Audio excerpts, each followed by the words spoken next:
Welcome to Suara Hair Channel. Mas Don sampai nggak mau menemui saya setelah itu.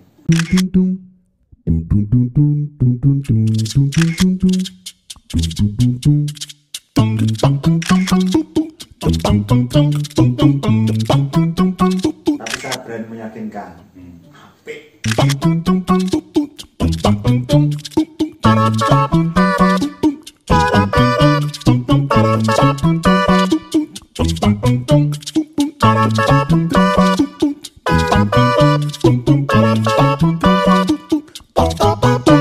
Assalamualaikum warahmatullahi wabarakatuh. Kembali bertemu dengan saya Ahyar M. Permana di Suara Hair. Dan seperti biasa kita ada di ruang tamu, tempat saya berbincang dengan tamu-tamu saya tentang aktivitas mereka, tentang pikiran-pikiran mereka, atau mungkin hal-hal yang menarik pada diri mereka. Dan tamu saya kali ini spesial, keren banget, karena ini guruku nulis, Saroni Asikin. Apa kabar, John? Baik, sehat ya. Saya belajar nulis, kalau tulisan saya enak dibaca, ini gurunya. Kalau tulisan saya keren hari ini gurunya. Nah, ini tulisanku elek, yo iki sing tanggung jawab. Iya, ya guru betul tahu jawab gitu. Tapi kalau saya baca karya Ahyar, saya nyebutnya begitu karena memang sepantaran kita ya. Oh iya, sepantaran. Panggilnya aja langsung Ahyar. Jadi mungkin cuma ketika saya di WA Ahyar ini, aku diundang untuk apa ini? Wah, sebenarnya saya pikir di konsol awas ya, teman lama, lama nggak ketemu. Saya juga mungkin termasuk orang yang agak sombong ini, jarang main ke teman-teman. Iya. Kalau tidak dibikin ruang tamu, John mungkin tidak akan datang ke sini. Enggak, saya tadi kesini aja agak nyasar ini, padahal dulu pernah beberapa kali kesini karena ada perubahan besar ternyata ya. Dan itu membuktikan saya sudah berapa tahun ini nggak kesini. Ada berapa tahun nih? Mungkin ada kalau 3-4 tahun tidak datang ke sini gitu ya. Lebih. Oh, lebih. Kalau ketemu sesekali di tempat lain ya. Keset ini. Oke, ini John. Ya. John. John enggak apa-apa dong, kamu Jadi panggilan akrab. Saya lebih muda 10 tahunan lah kira-kira dari John Roni. Lagi tak potong dulu, boleh ini tak potong ya. Muda 10 tahunan itu. Jangan-jangan saya yang lebih muda. Tapi sejak dulu saya memanggil John, karena ini kebiasaan memanggil kawan-kawan yang berasal dari Tegal dan sekitarnya. Ya. Soal kenapa John, saya kira suatu saat Mas Eko Tunas perlu duduk di sini untuk mempertanggungjawabkan bagaimana kata John itu muncul. Gitu ya, John? Bisa itu. Atau ada teman lain. Siapa, John? Suryali Andi Kustomo. Suryali Andi Kustomo. Nah, ada tokoh Tegal orang ini ya. Itu bisa sekali diundang. Ya. Oke. Ada satu hal yang menarik yang saya ingat pada John Roni ketika masih sama-sama mahasiswa. Dulu dia menulis bersama Suryali Andi Kustomo di Nuansa. Biasanya penulis itu pakai label penulis adalah peneliti bidang ini, penulis adalah ketua bla bla bla, penulis adalah presiden partai apa.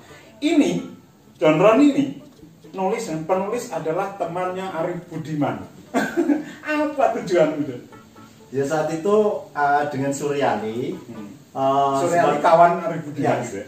Suryali kawan, saya pilih teman. Gitu. Akhirnya ada kesepakatan sebelum menulis di Nuansa itu. Nuansa itu tabloid mahasiswa di Universitas IKIP Semarang waktu itu, dan sekarang Universitas Negeri Semarang. Sekarang kayaknya berubah bentuk ya, bukan tabloid lagi. Saat itu berpikir begini, tiap kali menulis orang pamer atributnya, label sebagai label. Saya pikir saat itu sangat mengganggu untuk saya yang saat itu tidak ada organisasi atau afiliasi apapun. Ya sudah, kita buat komedi. Jadi kemudian meledek begitu lagi. Meledek. Sebenarnya itu meledek. Jadi meledek ya akhirnya saya beri, kalau saya ini teman Arif Budiman, Suryali Andi Kustomo itu kawan Arif Budiman. Dan itu kalau tidak keliru terbit hampir bersamaan. Bersamaan di satu edisi saya ingat. saya ingat teman-teman bereaksi juga. Ternyata saat itu sudah ada reaksi, belum zaman medsos. Ya, mungkin zaman medsos ramai lagi nih. Oh, benar kawan atau tidak? Saya sendiri belum pernah bertemu sekalipun. Waktu itu dengan Arif Budiman. Suryali juga. Waktu itu. Kalau sekarang sebelum Arif meninggal, Suryali pernah menulis buku, menulis ulang, yang menerbitkan ulang, dan yang buku Arif Budiman tentang Hairil Anwar itu kan sebuah pertemuan itu. Seperti itu. Sebuah pertemuan. Kayaknya itu yang jelas ada intensitas komunikasi. Ya sebenarnya lumayan juga saat itu untuk keren. Dan beberapa belas tahun kemudian saya menemukan penulisan atribusi yang semenarik ini di Kompas. Gusmus menulis dan atribusinya mertua Ulil Absar Abdallah. ya saya baca itu untuk juga sebagai waktu itu berpolemik dengan Ulil. Menarik sebenarnya. Kalau sekarang memang saya kan di media massa boleh disebut ya ini. Oh boleh. Saya dan Saroni ini, karena saya sebut dia guru saya, dia mentor saya ketika saya ada di Suara Merdeka. Sekarang ini wes pejabat lah yang Suara Merdeka, redaktur pelaksana aja. Iya. Wes belok meneh kurang sini lah, pemret lah.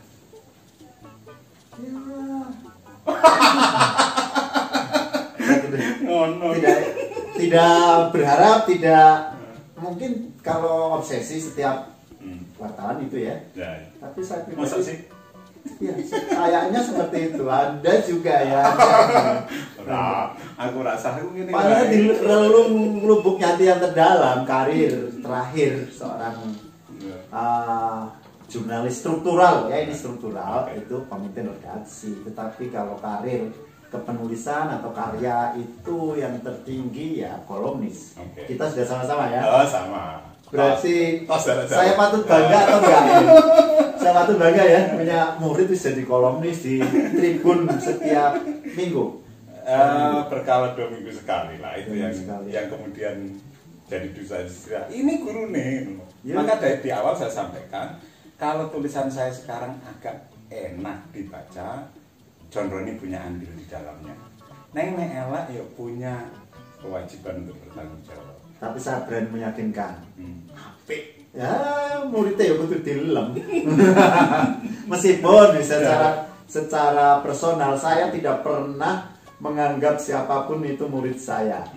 Jadi di Suara Merdeka dulu ada halaman remaja, saya mengelola. Kemudian saya bersama teman-teman kampus ya, beberapa kampus itu yang belajar menulis.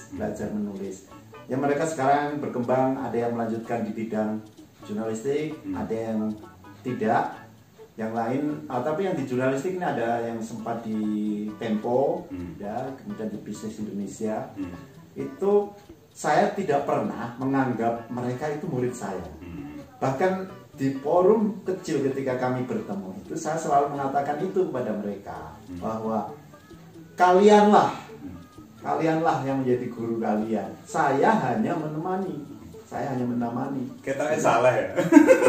Jadi tadi pertama soal murid guru, oke lah, karena saya sebenarnya bahkan sekarang saya mengajar di kampus itu. Sekarang ini dosen luar biasa karena biasa di luar.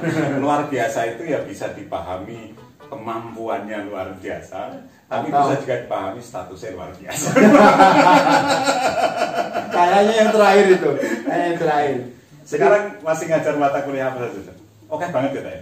Ada jurnalistik, ya jurnalistik dengan berbagai varian ya, berbagai bidang sub-bidangnya, termasuk jurnalistik elektronik. Meskipun secara personal saya tidak menguasai itu ya, jurnalistik elektronik. Terus masa belajar apa? Ya saya belajar. Oke. Itu makanya saya mengatakan setiap pertemuan awal di kelas itu saya bilang, sebenarnya saya nanti akan lebih banyak belajar pada kalian. Contoh paling signifikan ya, itu saya diminta Unika untuk mengajar mata kuliah semiotika. Saya ini berat sekali. Saya mengiyakan dengan gambaran ya nanti saya juga belajar bareng mahasiswa itu. Enak ya belajar dibayar ya. Iya. Aku melu. Saya beritahu latar belakangnya dulu. Semiotika artinya keseharian saya menulis, saya menjadi jurnalis sama seperti Ahyar ini. Ini sebenarnya bidang semiotika sudah merasuk dalam, tapi mungkin anjing daging gitu lah ya. Tapi teori-teorinya mungkin belum paham, belum tahu dan sebagainya. Makanya waktu saya ditawari, saya iakan begitu saja. Saya kuliah di jurusan pendidikan bahasa Prancis. Ya, dia kuliah di pendidikan bahasa Prancis IKIP Semarang waktu itu. Eksklusif. Belum jurusan yang saya tidak pernah bisa membayangkannya. Aku bahasa Prancis kira-kira isone yo telemu gosong telemu piye. Ya banyak. Atau yang populer itu. Jetem buku. Jetem apa? Ya untuk pembelajar yang baru dengar tidak apa-apa lah, bacanya buruk sekali kalau pelafalan. Tapi yang kalau dibaca itu jetem. Gini. Tuan rumah yang baik itu harus menghormati tamu. Oke. Tapi tamu yang baik ya mestinya menghormati tuan rumah. Ya aja teman-teman lah.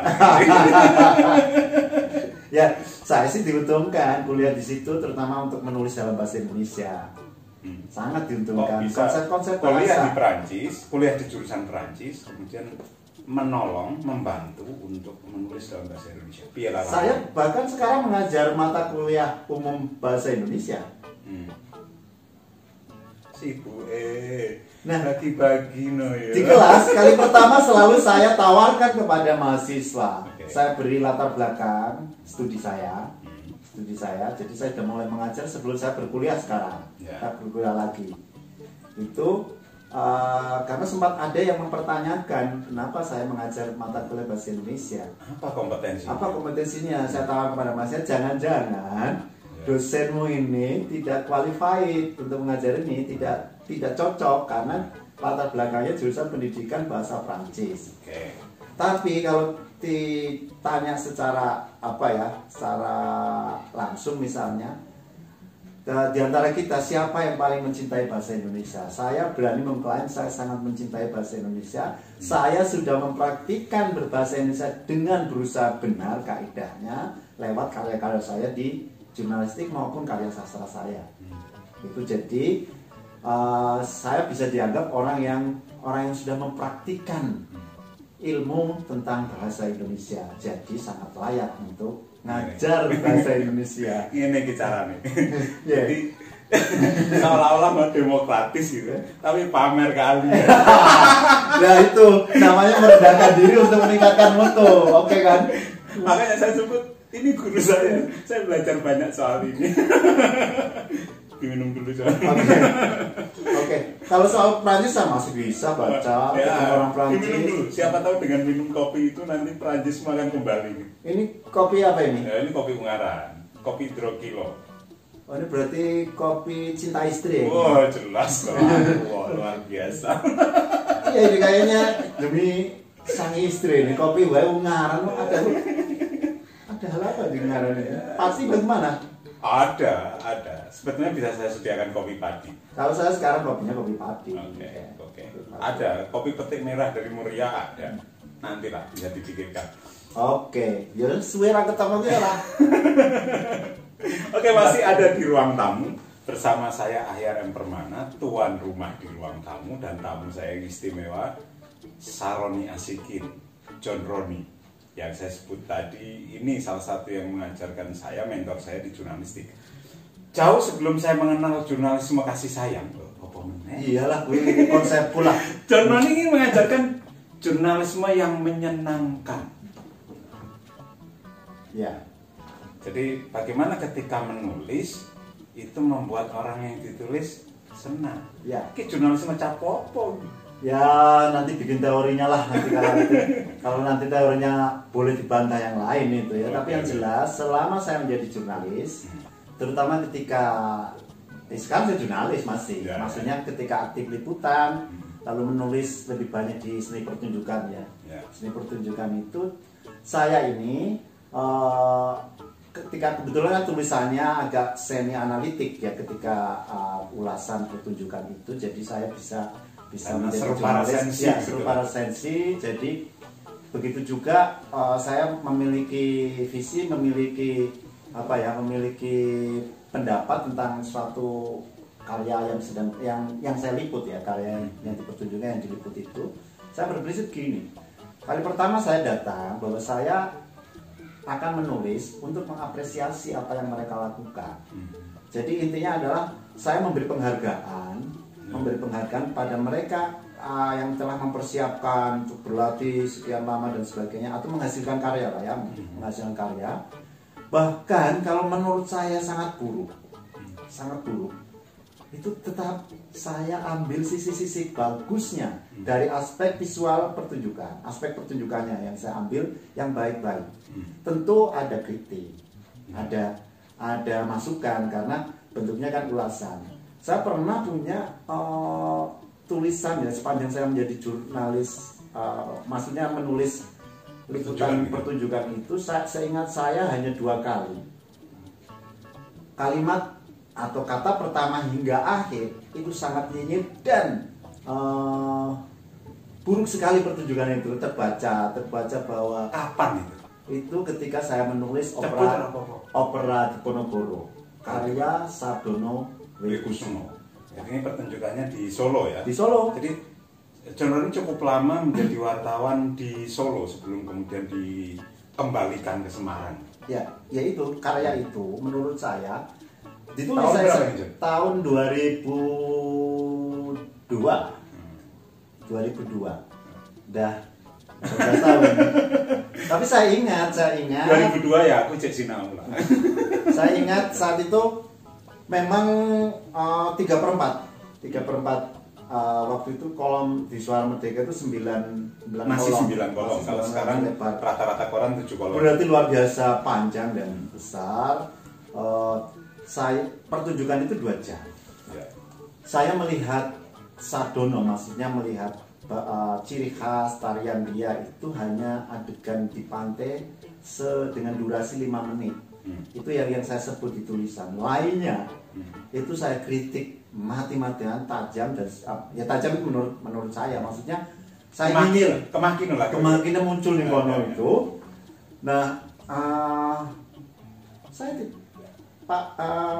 Mas Don sampai nggak mau menemui saya setelah itu.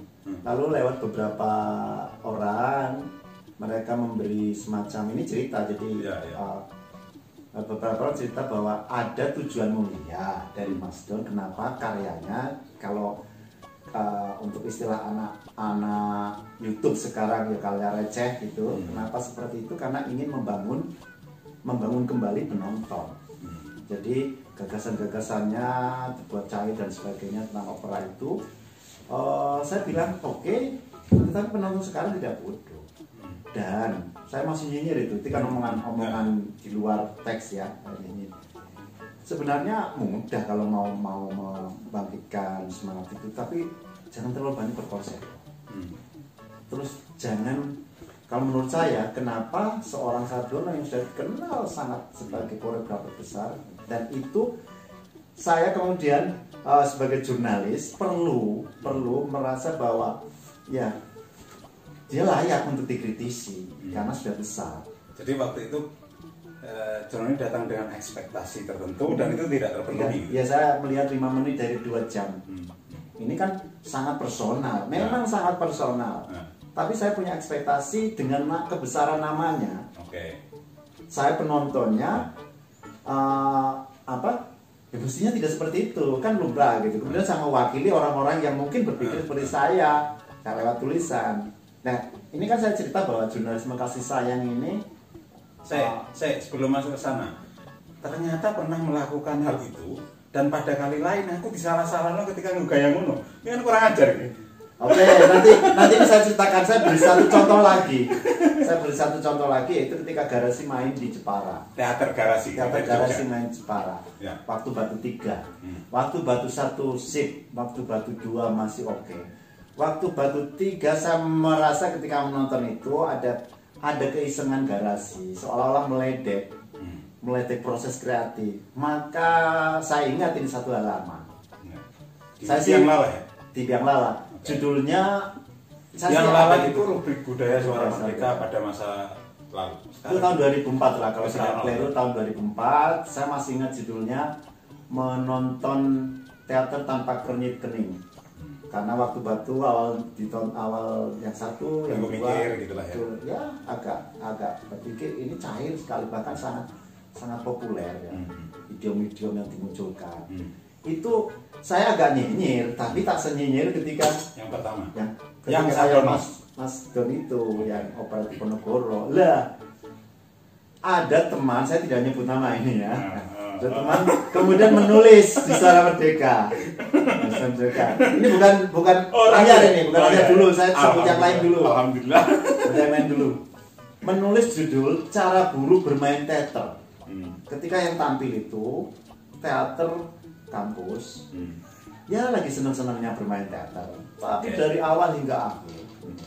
Artinya memang kadang guru saya tahu siapa penulisnya. Kalau mau membantah apa yang disebut Johnroni, datang ke ruang tamu. Ya. Saat itu saya SMS, belum ada WA, belum ada BBM kayaknya. Oke. Itu saya SMS, saya tanya ini siapa dan sebagainya. Kemudian bahkan saya tantang kalau ingin nyinyir, saya kasih satu halaman. Kebetulan saya waktu itu mengelola halaman Biang Lala. Jadi saya beri satu halaman untuk nyinyir, tapi bila kelompoknya kelompok besar yang sudah punya nama dan sebagainya, yang belum angkat dong dengan jurnalisme kasih sayang tadi. Nah, ini yang di depan saya ini juga adalah wartawan yang lebih sukanya cara nyinyirnya lebih banyak ini. Jadi kali pertama menulis pameran.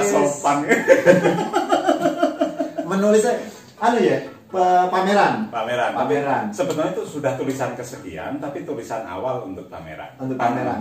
Biasanya pameran lukisan sudah dimuat. Lalu saya baca.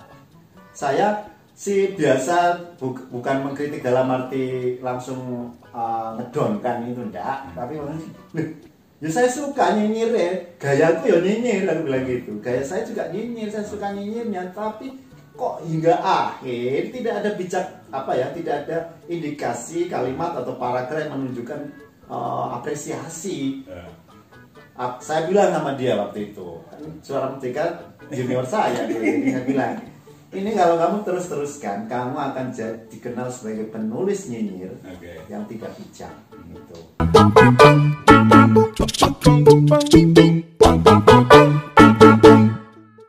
Oke, terima kasih untuk Anda yang sudah dari tadi menyimak perbincangan ngalor ngidul kami. Mudah-mudahan ada manfaatnya. Jika ada manfaatnya, silakan share ke banyak orang sehingga manfaat itu tersebar lebih luas lagi. Dan akhirnya kita ketemu di kesempatan yang lain. Saya terima kasih. Assalamualaikum warahmatullahi wabarakatuh. Saya Ahyar Permana. Yuk berbagi cahaya.